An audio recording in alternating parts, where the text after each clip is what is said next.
அனைவருக்கும் வணக்கம். குடும்ப அட்டைதாரர்கள் பயன்பெறும் வகையில் ரேஷன் அட்டை வைத்திருக்கும் அனைவரும் கவனத்தில் கொள்ளக்கூடிய மிக மிக முக்கியமான மகிழ்ச்சியான அறிவிப்பை தமிழக அரசு வெளியிட்டுள்ளது.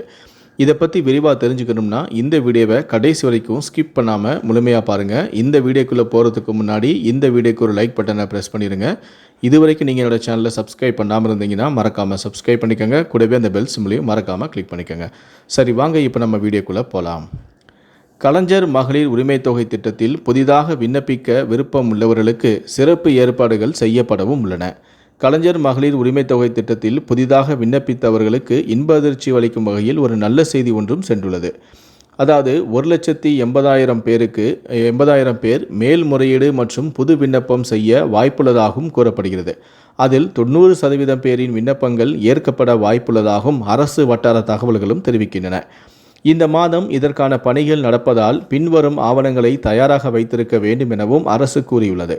முதலில் மகளிர் உரிமைத் தொகை திட்டம் யாருக்கெல்லாம் விரிவு செய்யப்படும் என்று பார்க்கலாம். அதன்படி பின்வரும் மக்களுக்கு இந்த திட்டம் விரிவுபடுத்தப்படலாம் என்று கூறப்படுகிறது. நம்பர் 1, முன்னாள் அரசு ஊழியர்களின் மனைவிகளுக்கு பணம் வழங்கப்படும். 2வது, முன்னாள் கார்ப்பரேஷன் ஊழியர்களின் மனைவிகளுக்கும் பணம் வழங்கப்படும். 3வது, புதிதாக ரேஷன் கார்டு பெற்றவர்களுக்கு பணம் வழங்கப்படும். 4வது, புதிதாக திருமணமான பெண்களுக்கு பணம் வழங்கப்படும். இதற்கு ஆவணங்கள் என்னென்ன விஷயங்கள்லாம் முக்கியம் என்றால், நம்பர் 1, புதிய ரேஷன் அட்டை. 2வது, திருமணம் செய்யப்பட்ட சான்று.